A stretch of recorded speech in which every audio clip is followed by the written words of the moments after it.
Hello everyone, ये vision IAS की magazine है सितंबर 2025 के लिए। इसमें 4 टॉपिक हो चुके हैं: अर्थव्यवस्था एवं शासन, अंतर्राष्ट्रीय संबंध, अर्थव्यवस्था, सुरक्षा, और इसमें 5वां टॉपिक पर्यावरण ये चल रहा है। इसके भारत में प्रदूषण, जो नदी प्रदूषण है, यहाँ तक हो चुके हैं। अगला है इसमें ग्रेट निकोबार द्वीप परियोजना। ग्रेट निकोबार द्वीप परियोजना ये सुर्खियों में क्यों रही है? केंद्रीय जनजातीय कार्य मंत्रालय ने अंडमान और निकोबार द्वीप समूह से एक रिपोर्ट मांगी है और इस रिपोर्ट में बोला था कि ये जो परियोजना है इसके लिए वन अधिकार अधिनियम जो 2006 है उसके तहत जनजातियों के वन अधिकारों का निपटारा नहीं किया गया था। ग्रेट निकोबार द्वीप परियोजना, इसका उद्देश्य है अंतर्राष्ट्रीय समुद्री भी, हवाई भी आर्थिक केंद्र के रूप में विकसित करना, जिसे भारत को रणनीतिक और आर्थिक रूप से मजबूत बनाया जा सके और जो विदेशी बंदरगाह हैं उन पर निर्भरता को कम करना, इसलिए इसका विकास करना है। अब सामरिक महत्व क्या होगा? जैसे हिंद महासागर है और इधर प्रशांत महासागर है, इन दोनों को एक क्षेत्र के रूप में भी स्थापित करना है। आर्थिक विकास, जैसे कि माल ढुलाई व्यापार के लिए विदेशी बंदरगाहों पर भी जो निर्भरता है उसको कम किया जा सकेगा। आर्थिक विकास इसलिए होगा। इसमें चिंताएं भी होंगी, जैसे आदिवासी समुदाय पर प्रभाव पड़ेगा ग्रेट निकोबार द्वीप परियोजना का। जैसे ये परियोजना है, अब यहाँ पर जनजातीय समुदाय सोम्पेन और निकोबारी समुदाय हैं। अब इनको विस्थापित किया जाएगा। जब ये परियोजना बनाई जाएगी तो यहाँ पर जो जनजातीय समुदाय हैं इनको यहाँ से विस्थापित करना पड़ेगा। अब विस्थापित किया जाएगा तो इन पर जो सांस्कृतिक विरासत प्रभावित होगी। अब पर्यावरणीय प्रभाव भी पड़ेंगे यहाँ पर, जैसे कि कोरल होता है और वर्षा वन होता है, उनको नुकसान होगा क्योंकि ये परियोजनाएं बनाई जा रही है। आपदा जोखिम भी होंगे, जो भूकंप है, सुनामी प्रवण क्षेत्र हैं। इसमें आगे अन्य तथ्य भी दिए गए हैं। अंडमान और निकोबार द्वीप समूह में अंडमान और निकोबारी द्वीप समूह जो जनजातीय विनियमन है 2009, इसके तहत ये अंडमान निकोबार द्वीप समूह, इसके अंतर्गत ये सांविधिक निकाय के रूप में जनजातीय परिषदों की स्थापना की गई। इसमें ये जो परिषद है, जनजातीय परिषद, इन परिषदों के पास एक तो सीमित सलाहकार और कार्यकारी अधिकार हैं, जबकि जो छठी अनुसूची के तहत है उनको स्वायत्ता परिषदों को विधायी, कार्यकारी और सीमित न्यायिक अधिकार भी प्राप्त होते हैं। उन्हें अधिक स्वायत्ता यहाँ पर प्राप्त होती है। इसमें अंडमान और निकोबार द्वीप समूह प्रशासन का यह कहना है कि जो वन अधिकार जो अंडमान निकोबार द्वीप समूह है, रिपोर्ट मांगी है, प्रशासन ने ये बोला है कि जो वन अधिकार अधिनियम FRA वो लागू करने की इसमें आवश्यकता नहीं है, इसमें अंडमान और निकोबार में, क्योंकि ये पहले से ही आदिवासी जनजाति संरक्षण अधिनियम 1956 के तहत ही संरक्षित है। इसलिए यहाँ पर ऐसा बोला गया है। किसके द्वारा बोला गया है? ये जो प्रशासन है अंडमान और निकोबार द्वीप समूह प्रशासन, आदिवासी जनजाति पहले से ही संरक्षण अधिनियम 1956 के तहत संरक्षित है। आदिवासी जनजाति संरक्षण अधिनियम ये स्थानीय प्रशासन को वन भूमि के हस्तांतरण, जैसे कि भूमि है इसको यहाँ से ऐसे दे देना, हस्तांतरण भूमि का एक पक्षीय अधिकार प्रदान करता है। जबकि वन अधिकार अधिनियम, ये जो आदिवासी जनजाति संरक्षण अधिनियम है, ये तो वन भूमि के हस्तांतरण का ये एक पक्षीय अधिकार प्रदान करेगा, ये एक पक्षीय होगा। जबकि जो वन अधिकार अधिनियम FRA 2006 है, इसके अंतर्गत वन भूमि के उपयोग से पहले ये ग्राम सभाओं की सहमति लेना अनिवार्य होती है। इसमें ग्राम सभाओं की सहमति लेनी जरूरी होगी, जो FRA 2006 है। अब इसमें प्रीलिम्स में पूछा जा सकता है, ये ऑप्शन बनकर भी, ये आदिवासी जनजातीय संरक्षण अधिनियम से रिलेटेड और वन अधिकार अधिनियम FRA के अंतर्गत भी, इसमें वह भी उनके अधिकारों को मान्यता और अधिकार प्रदान करने के बाद इसमें सहमति लेना जरूरी होती है ग्राम सभाओं की। अब ग्रेट निकोबार द्वीप परियोजना के बारे में देख लेते हैं, क्या है ये। इसमें ये एक विशाल ग्रीनफील्ड अवसंरचना परियोजना है। ग्रीनफील्ड वो होते हैं जो नए सिरे से उनको लगाया जाता है। ब्राउनफील्ड पहले से होते हैं, उनमें रिपेयरिंग की जाती है, उनको सुधार किया जाता है, उनको तैयार किया जाता है, वो होती है ब्राउनफील्ड। और जो नए सिरे से ही स्थापित की जा रही हैं परियोजनाएं, उनको ग्रीनफील्ड परियोजनाएं बोला जाता है।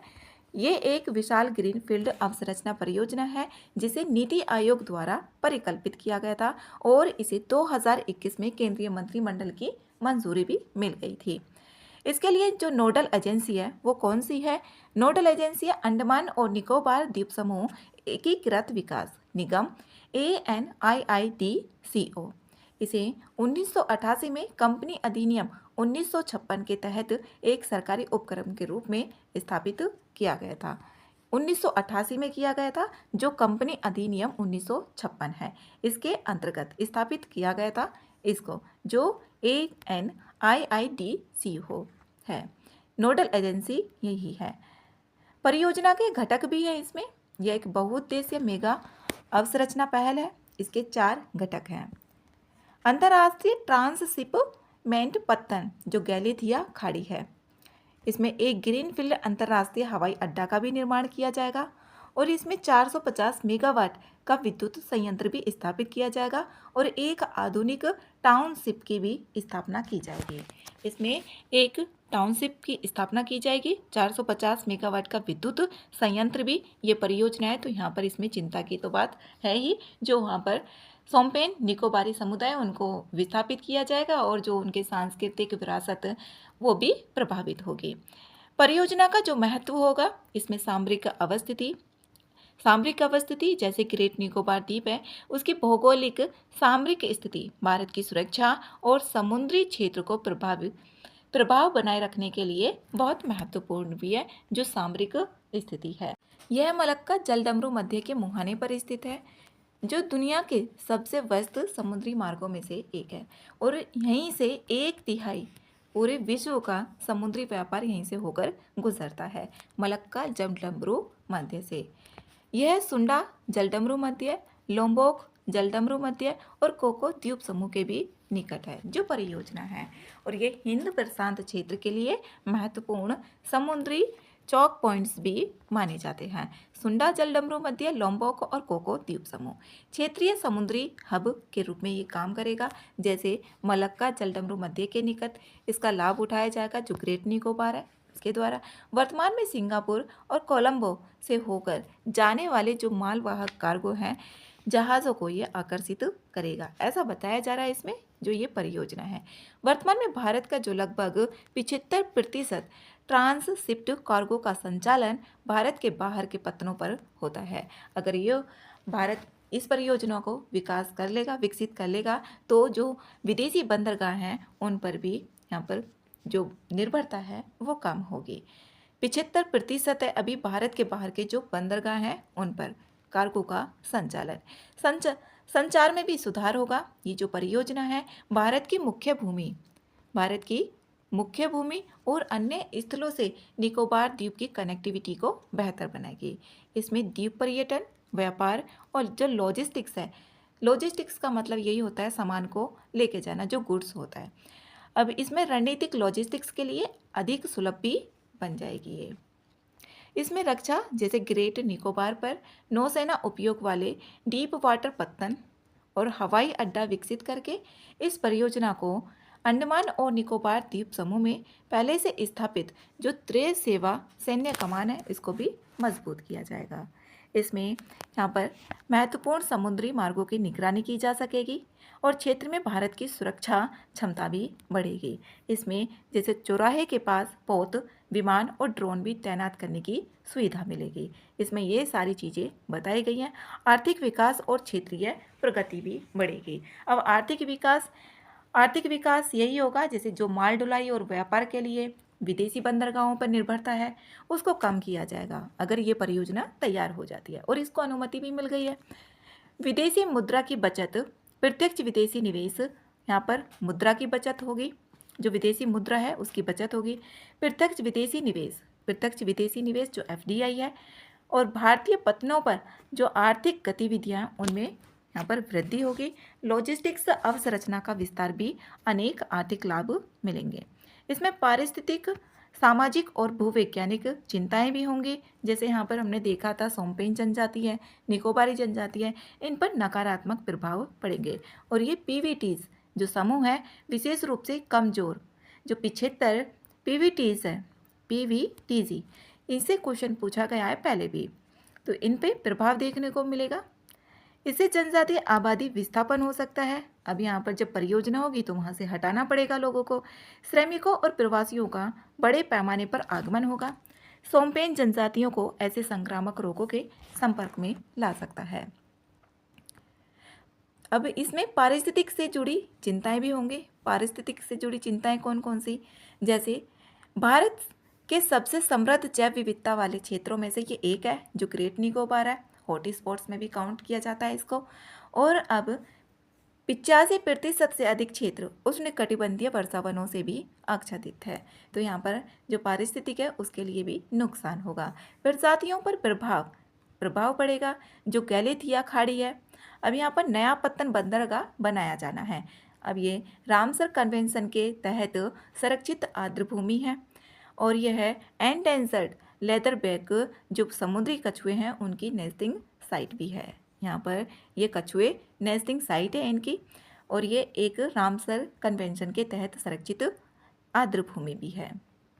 इसमें लाखों घन मीटर की खुदाई करनी पड़ेगी ये इस परियोजना के लिए, और जो प्रवाल भित्तियाँ हैं उनको भी नुकसान होगा, और समुद्री घास के जो मैदान है वो भी नष्ट हो जाएंगे। और यहाँ पर जो कछुओं की नेस्टिंग होती है उनके लिए भी यहाँ पर बाधा उत्पन्न हो सकती है। निर्वनीकरण, जो पेड़ हैं उनको काटा जाएगा यहाँ पर।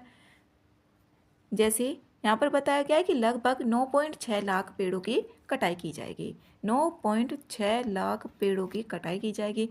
अब इस परियोजना के लाभ भी बहुत हैं और इसकी चिंताएं भी बहुत हैं, इसके जो प्रभाव पड़ेंगे।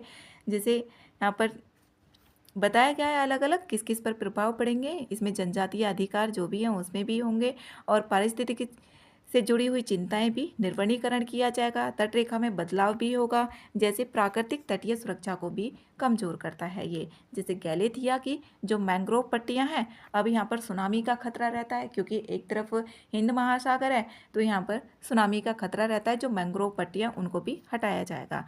अब ये जो मैंग्रोव है ये सुनामी और चक्रवातों से सुरक्षा प्रदान करती हैं। अब इनको हटा दिया जाएगा तो और ज़्यादा यहाँ पर वृद्धि हो सकती है सुनामी आने की। भूवैज्ञानिक और आपदा जोखिम, अब ये भूवैज्ञानिक और आपदा जोखिम कैसे होंगे? जो ग्रेट निकोबार है अब भूकंप प्रवण क्षेत्र में स्थित है, ये भूकंप प्रवण क्षेत्र है और मेगा थ्रस्ट फॉल्ट लाइन पर स्थित है। 2004 की जो विनाशकारी हिंद महासागर सुनामी से ये उत्पन्न किया गया था। अब इसका निष्कर्ष यही है। अब इसमें चिंताएं भी हैं, और यहाँ पर अगर इस परियोजना को स्थापित किया जाता है तो इसके बहुत सारे लाभ भी हैं। जैसे ग्रेट निकोबार परियोजना के माध्यम से संचार, व्यापार और रक्षा को मजबूत करने में ये मदद मिलेगी। संचार में भी, व्यापार में भी और रक्षा में भी। लेकिन जो निकोबार द्वीप है उसकी पारिस्थितिक महत्ता, जनजातीय अधिकारों पर जो आपदा से जुड़ी चुनौतियां हैं उनको नज़रअंदाज नहीं किया जा सकता। उनको भी देखना चाहिए और कम से कम उनको नुकसान पहुंचाना चाहिए। इसमें पारिस्थितिक अनुकूलन, समुदाय समावेशी विकास मॉडल को अपनाए जाएं। जो समुदाय समावेशी विकास है उसको देखा जाए, और यहाँ पर जैव विविधता और सांस्कृतिक विरासत की भी यहाँ पर रक्षा की जाए। जैसे कि जैव विविधता, यहाँ पर पेड़ पौधे हो गए, जीव जंतु हो गए, परियोजना होगी तो सब चीज़ को वहाँ से हटाना पड़ेगा। सांस्कृतिक विरासत, जैसे कि सोम्पेन जनजाति हो गई, निकोबारी समुदाय हो गए, तो इनकी सांस्कृतिक विरासत की भी रक्षा की जाए। ये इसका निष्कर्ष है। अगला है भारत में बांध सुरक्षा, डैम सेफ्टी इन इंडिया। इसमें मध्य प्रदेश में नर्मदा नदी पर जो बना इंदिरा सागर बांध भंडारण क्षमता वॉल्यूम है। वॉल्यूम मतलब कि आयतन की दृष्टि से देश का सबसे बड़ा जलाशय है। ये नर्मदा नदी पर है मध्य प्रदेश में। अब इसमें IISER भोपाल ने, IISER ये भारतीय विज्ञान शिक्षा एवं अनुसंधान संस्थान भोपाल भी इसे कहा जाता है। जो IISER है भारत के बड़े जलाशयों में गाद जमाव यानी अवसादन के कारण उत्पन्न संकटों का व्यापक आकलन किया गया है। जो यहाँ पर बड़े जलाशय है ना, यहाँ पर गाद इकट्ठे हो जाती है, गाद जमा हो जाती है, जिससे कि जो पानी होगा वो रुक रुक के चलेगा। यहाँ पर जो बड़े जलाशय हैं इनमें उत्पन्न संकटों का व्यापक आकलन किया है। इसमें IISER भोपाल भारत सरकार द्वारा यह एक स्वायत्त संस्थान है जो विज्ञान और शिक्षा को बढ़ावा देता है, और इसकी जो स्थापना की गई थी वो 2008 में की गई थी IISER भोपाल की। इसका उद्देश्य उच्च गुणवत्ता वाली शिक्षा प्रदान करना है और अनुसंधान को बढ़ावा देना है, जिससे छात्रों को विज्ञान में एक मजबूत आधार मिले। केंद्रीय जल आयोग द्वारा भारत के जलाशयों में गाद जमाव का सार से एक रिपोर्ट यहाँ पर जारी की गई है, और इसमें गाद जमाव या अवसादन, जो गाद जमाव या सेडिमेंटेशन अवसादन हो जाता है, इसमें मृदा के जो कण होते हैं अपरदित होकर बहते जल या अन्य माध्यमों द्वारा जल के निकायों में ठोस कणों की परत के रूप में जमा हो जाते हैं। जैसे नदियां आ रही थी बहती हुई, तो वहाँ पर मृदा के जो कण होते हैं अपरदित होकर आएंगे वो, तो यहाँ पर एक स्थान पर बहते हुए जल में अन्य माध्यमों के द्वारा ठोस कण ये एक परत के रूप में जमा हो जाते हैं। और इसमें ये जो अध्ययन किया गया है 300 से अधिक बड़े जलाशय इसमें शामिल किए गए हैं, और जिनकी भंडारण क्षमता 100 मिलियन क्यूबिक मीटर से अधिक है। इसमें 300 से अधिक बड़े जलाशय शामिल किए गए हैं, जिसमें यहाँ पर जो गाद है अवसादन वो जमा हो गई है। इसमें डेटा बैंक बांधों की संख्या के मामले में भारत दुनिया में तीसरे स्थान पर है। पहले स्थान पर देखें तो ये चीन है, और दूसरे स्थान पर है अमेरिका, और तीसरे स्थान पर है भारत। बांधों के संख्या के मामले में भारत में जो लगभग 6000 बांध बड़े हैं, 2023 तक का आंकड़ा है, जो 6000 हैं वो बड़े बांध हैं, और भारत में सबसे अधिक जो बांध हैं वो महाराष्ट्र में है। 80% से ज़्यादा जो बड़े बांध हैं वो 25 वर्ष से अधिक के पुराने हो गए हैं। 80% से अधिक बड़े बांध।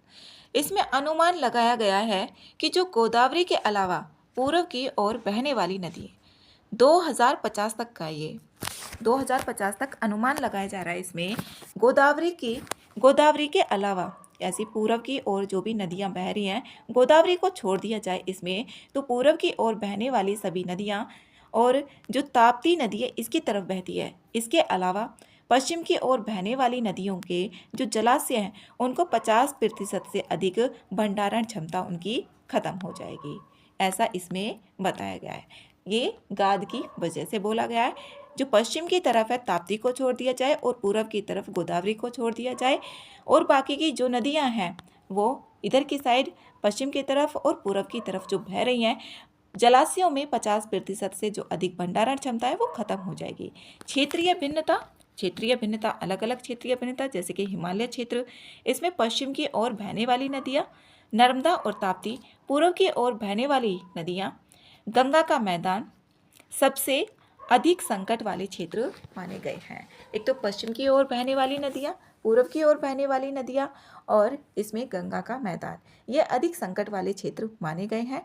और इसमें ये जो सभी क्षेत्र हैं, जैसे हिमालय क्षेत्रों के जलाशयों में गाद जमाव के कारण वार्षिक जल भंडारण क्षमता की हानि सबसे अधिक पाई गई है। जो हिमालय क्षेत्र के जलाशय हैं उसमें गाद जमाव के मुख्य कारक कौन कौन से हैं? गाद जमाव के मुख्य कारक एक तो वनों की कटाई, और यहाँ पर कृषि भूमि के अपवाह, जो कृषि भूमि है उसका अपवाह, कमजोर मृदा वाले इलाकों में मानसून के कारण मृदा अपरदन होता है, और इसमें भूमि उपयोग में जो अनियंत्रित बदलाव किए जा रहे हैं उसके कारण यहाँ पर गाद जमाव होती है। इसके परिणाम क्या क्या निकलेंगे, अब रिजल्ट क्या होगा? गाद जमाव होने से जो नदियों का प्रवाह, प्राकृतिक प्रवाह वो प्रभावित होगा, और यहाँ पर सुरक्षा वो घटेगी, और जो ऊर्जा उत्पादन है वो भी कम होगा, कृषि उत्पादकता भी घटेगी, और जल को लेकर जो संघर्ष है उसका खतरा बढ़ेगा। उदाहरण के लिए जैसे कि गोदावरी के अलावा पूर्व की ओर जो बहने वाली नदियां हैं यहाँ पर 160 जलाशय हैं, 160 यहाँ पर जलाशय बताए गए हैं इसमें रिपोर्ट में। और ये दक्षिण भारत की कृषि और औद्योगिक जल आवश्यकताओं को पूरा करने में अहम भूमिका निभाती है। इसमें ये एग्जाम्पल के तौर पर बताया गया है कि जो गोदावरी के अलावा पूर्व की ओर बहने वाली नदियां हैं उसमें 160 जलाशय हैं जो दक्षिण भारत की कृषि और औद्योगिक जल आवश्यकताओं को पूरा करने में अहम भूमिका निभाती है। भारत में बांध सुरक्षा से जुड़े अन्य मुद्दे क्या हैं? अब इसमें जो बांधों का पुराना हो, जो बांध है उनका पुराना होना 2023 की स्थिति के अनुसार देखें तो इसमें यहाँ पर बताया भी गया है कि जो 80% बांध है ना, 80% से ज़्यादा बांध वो 25 वर्ष से अधिक पुराने हैं।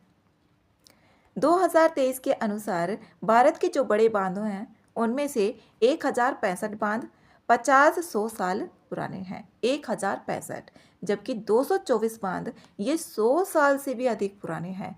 संरचनात्मक विफलताएं इसमें रिसाव, क्षतिग्रस्त पाइपिंग और कमजोर नींव के कारण होती है।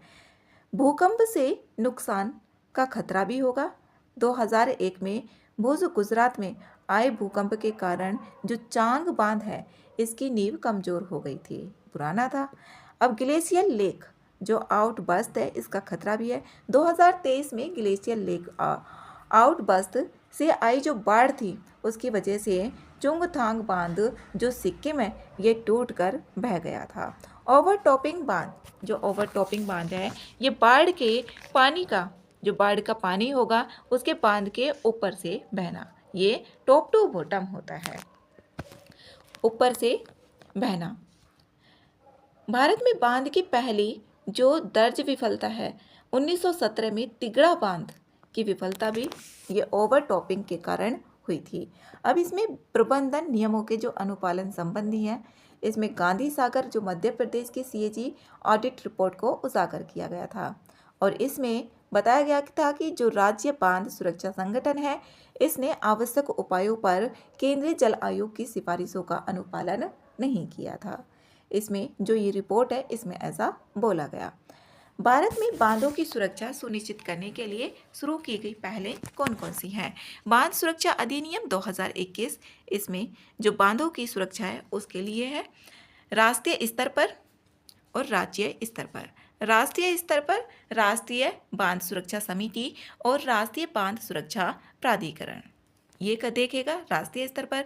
राज्य स्तर पर है राज्य बांध सुरक्षा समिति SCDS और राज्य बांध सुरक्षा संगठन।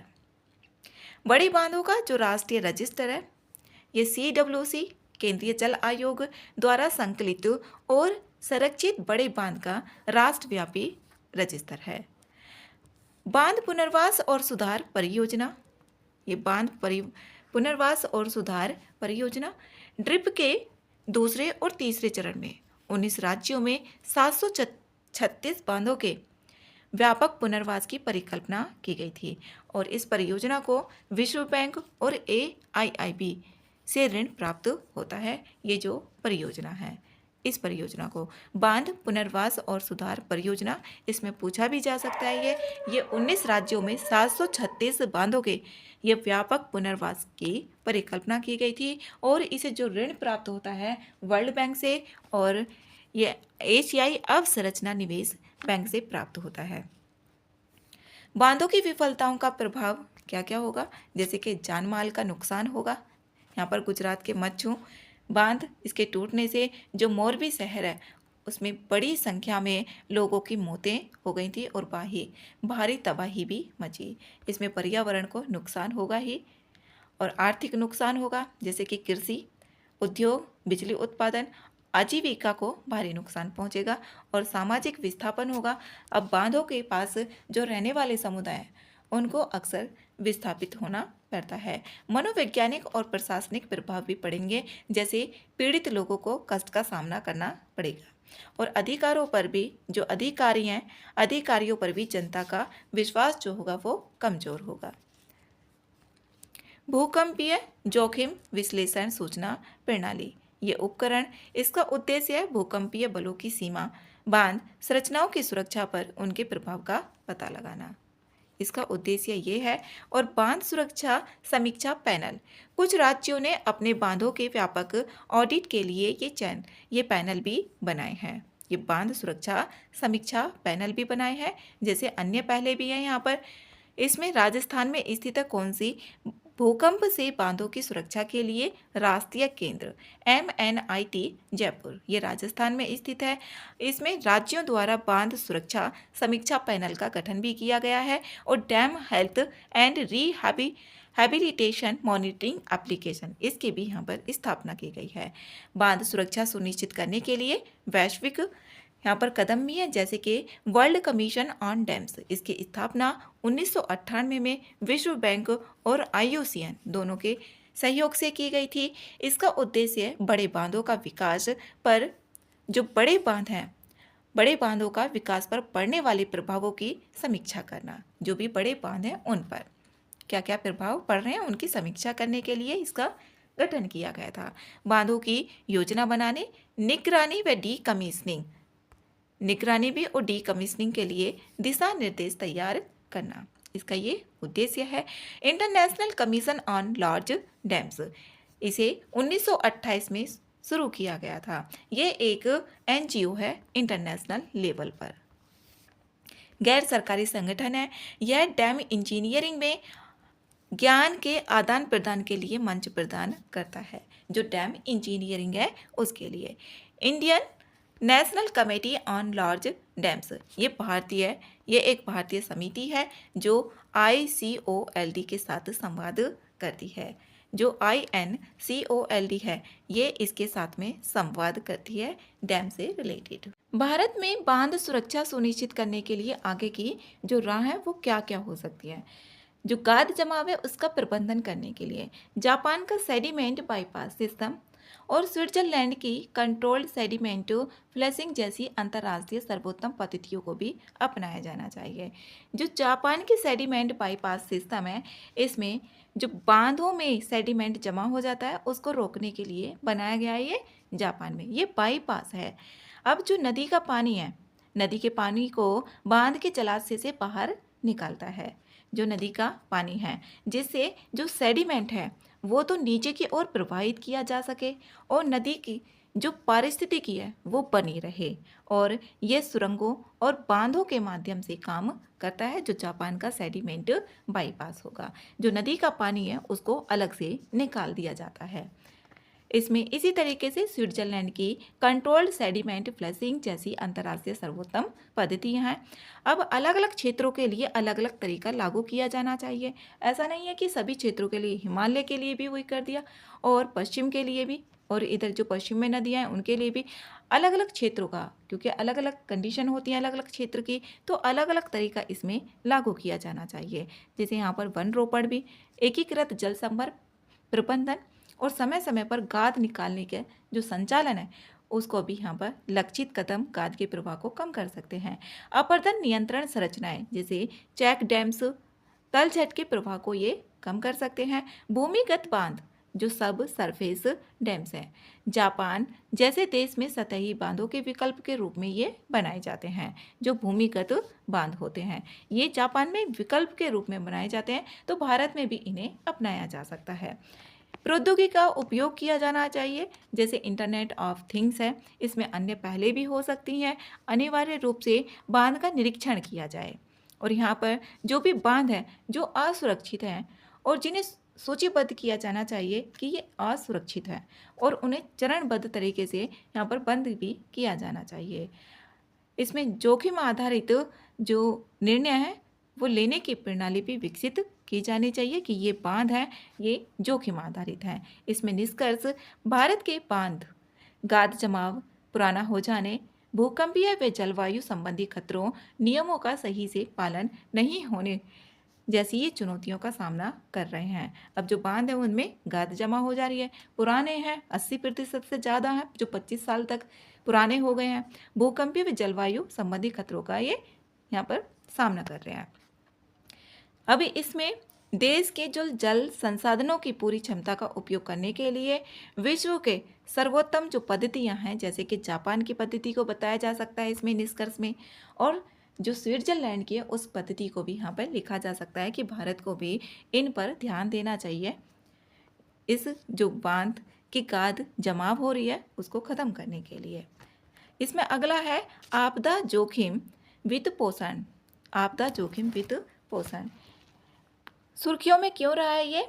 हिमाचल प्रदेश के जो मुख्यमंत्री हैं उन्होंने पहाड़ी राज्यों की जो विशिष्ट कमजोरियां हैं उसको सही तरीके से यहाँ पर दर्शाया गया है और 16वें वित्त आयोग से आपदा जोखिम सूचकांक फिर से तैयार करने का आग्रह भी किया है। किसने? जो हिमाचल प्रदेश के मुख्यमंत्री हैं। जो भी पहाड़ी राज्य हैं उनकी कमजोरियों को बताया गया है। इसमें 16वें वित्त आयोग से बोला गया है कि यहाँ पर जो आपदा जोखिम सूचकांक है उसको फिर से तैयार किया जाए। भारतीय हिमालय राज्यों में अधिक आपदाएं आने के कारण क्या क्या हैं? जो भारतीय हिमालय राज्य हैं इसमें भूभौतिक कारण भी हैं, जैसे हिमालय क्षेत्र है, हिमालय की अस्थिर भूसंरचना, अस्थिर भूसंरचना है, स्थिर तो नहीं है, अस्थिर है, विवर्तनिक रूप से सक्रिय है। ये विवर्तनिक रूप से सक्रिय है। ये संगठित और अर्ध संगठित निक्षेपों से बना हुआ है। ये संगठित और असंगठित जो भी अर्ध संगठित है उन निक्षेपों से बना हुआ है।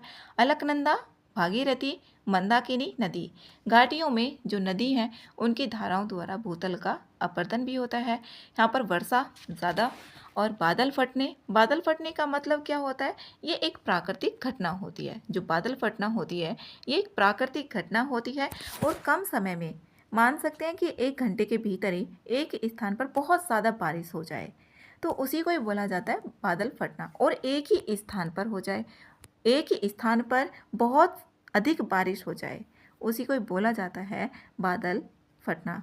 इससे क्या होगा? जिससे अचानक बाढ़ और भूस्खलन जैसी आपदाएं आती हैं, जैसे कि 2013 में भी उत्तराखंड में आई बाढ़ थी। ये है। अब इसमें बर्फ़ के पिघलने की वजह से पहाड़ियों के अंदर जल का जो प्रवेश है वो हो जाना और यहाँ पर कमज़ोर, इससे वे क्या हो जाएंगी? कमज़ोर हो जाएंगी, जिसके परिणाम स्वरूप जो भूदसाव है उसकी घटना भी सामने आने लगती है। अब इसी तरीके से 2023 में जोशीमठ भूदसाव की घटना देखी गई थी। जलवायु का प्रभाव भी पड़ेगा। तापमान, वर्षा के पैटर्न में बदलाव, परिवर्तनशीलता। इसमें जो हिमनद है, तापमान यहाँ पर क्या होंगे? पिघलेंगे तापमान के कारण हिमनद। अत्यधिक वर्षा, बादल फटने की और हिमस्खलन। जब बादल फटेंगे, बारिश तेज होगी, सारा पानी एकदम से गिर जाएगा तो वहाँ पर भूस्खलन भी होगा, हिमस्खलन भी होंगे, जिस तरीके से 2013 में उत्तराखंड में आई बाढ़ थी। सामाजिक आर्थिक कारण भी हैं। पहाड़ी ढलानों पर वनों की कटाई, जो पहाड़ी ढलान है उन पर वनों की कटाई की जाती है, जैसे कृषि, चराई, निर्माण कार्य किए जाते हैं तो वनों की कटाई से हिमस्खलन और भूस्खलन का खतरा बढ़ जाता है।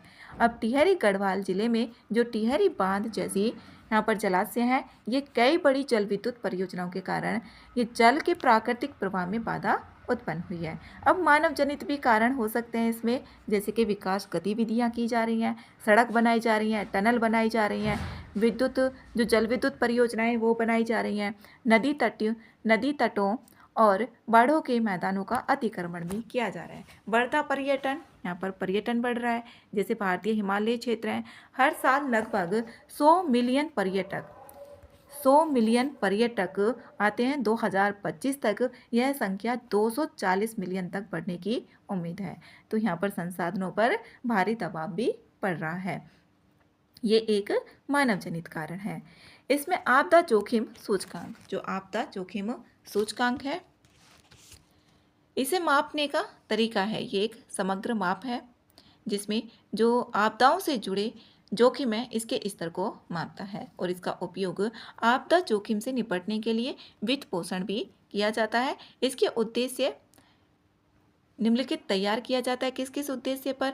आपदाओं की संभावना और इनकी गंभीरता का आकलन करना, आपदा प्रवण और जोखिम स्तरों को मापना, साक्ष्य आधारित निर्णय लेने का समर्थन और आपदा शमन, इससे निपटने की तैयारियों के लिए जो संसाधन आवंटन है उसका भी मार्गदर्शन करना। जो आपदा शमन और यहाँ पर निपटने की तैयारियाँ हैं।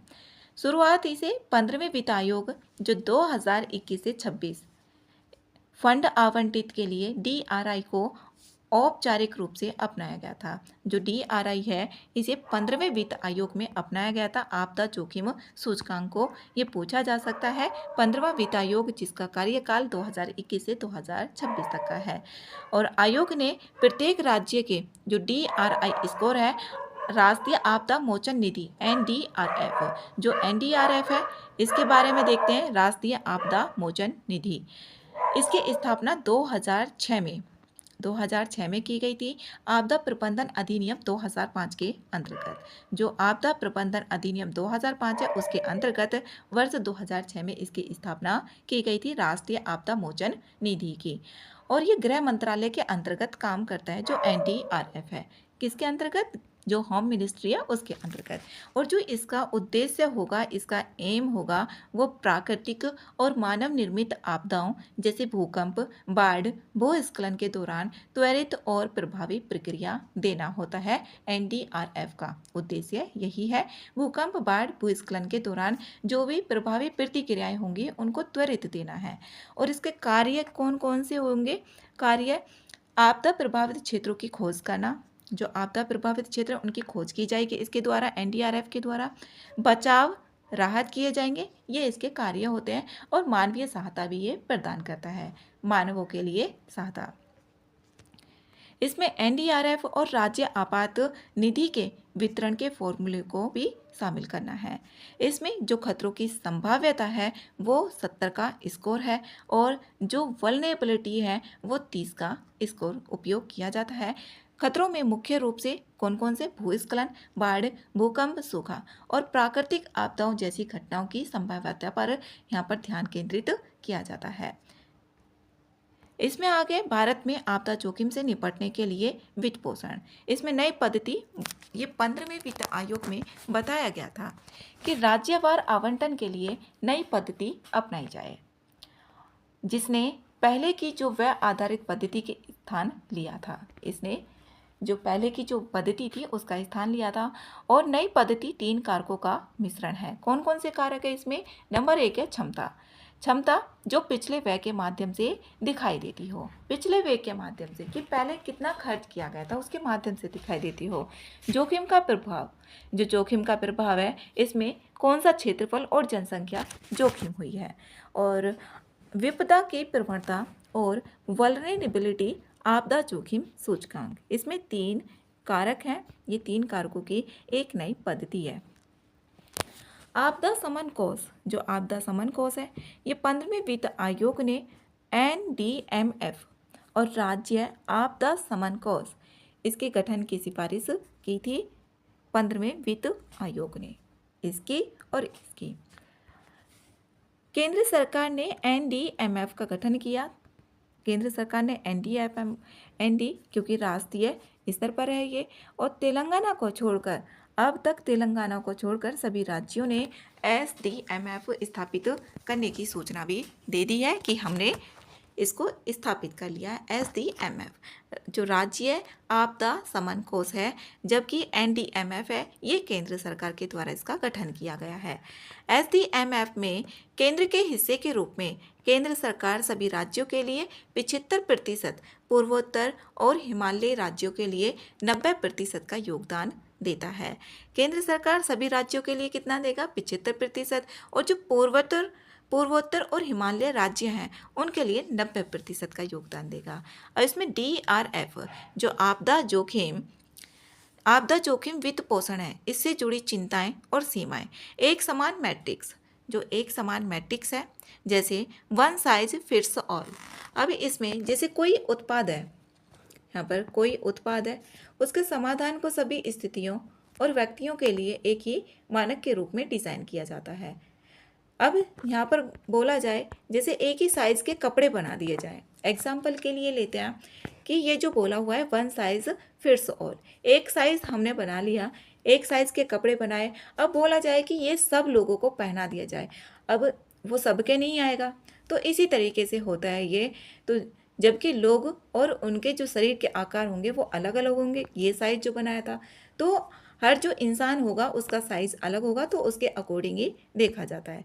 तो इसमें ये नहीं है कि वन साइज फिट्स ऑल, एक साइज है और सभी पे वो फिट हो जाए। अब ये तरीका पहाड़ी राज्यों, तटीय क्षेत्रों और संकट वाले अन्य क्षेत्रों के विशिष्ट संकटों का सही से आकलन नहीं करता। अब अगर एक साइज होगा तो ये सभी पे आकलन नहीं किया जा सकता। पहाड़ी राज्यों का वो अलग उसकी कंडीशन है, तटीय क्षेत्रों की अलग है, और जो संकट वाले क्षेत्र हैं उनकी जो कंडीशन है वो अलग है, तो सभी का आकलन इससे नहीं किया जा सकता। उदाहरण के लिए यहाँ पर बताया गया है जैसे भूस्खलन, हिमस्खलन और बादल विस्फोट, वनाग्नि, ग्लेशियल लेक आउटबर्स्ट जो फ्लड होती है, इनके खतरों को शामिल नहीं किया गया, जिसकी संख्या हाल के दिनों में बढ़ी है।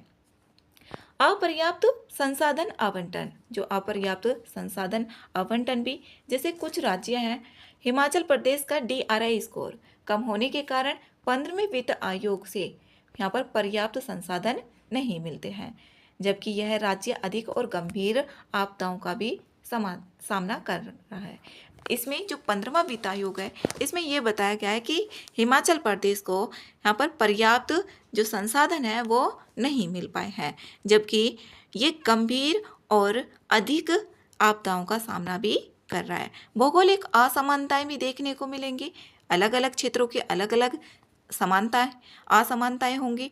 अब पिछले व्यय को अधिक महत्व देना, इसमें यहाँ पर जो पिछला व्यय है, वर्तमान व्यवस्था पिछले 7 वर्षों में राहत उपायों पर हुए औसत व्यय पर भी बहुत अधिक निर्भर करता है। जैसे 70% आवंटन इसी मानदंड पर आधारित होता है। जिन राज्यों ने पहले अधिक खर्च किए हैं उन्हें अब भी अधिक धनराशि मिलती है, जिन्होंने पहले अधिक खर्च कर लिया है तो उनको और भी अधिक धनराशि मिलती है, भले ही वर्तमान में उनकी जोखिम स्तर कम क्यों ना हो। ऐसा इसमें बताया गया है कि जो पिछले व्यय को अधिक महत्व दिया जाता है, जिसने पहले खर्च ज़्यादा कर लिया और उसकी जोखिम स्तर कम है लेकिन उसको धनराशि और भी ज़्यादा मिल रही है।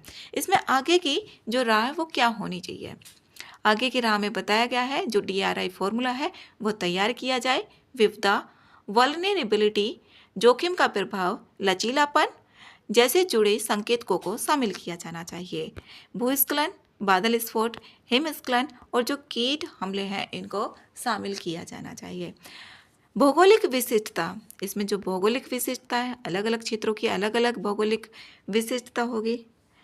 सामाजिक आर्थिक संकेत को भी शामिल किया जाना चाहिए और डेटा एकीकरण भी होना चाहिए, जैसे रिमोट सेंसिंग के थ्रू, IoT सेंसर और पंचायत स्तरीय मानचित्रण के जरिए जो डेटा है उसको संग्रह को मजबूत करना और जिला आपदा डेटा भंडार स्थापित करने की आवश्यकता है।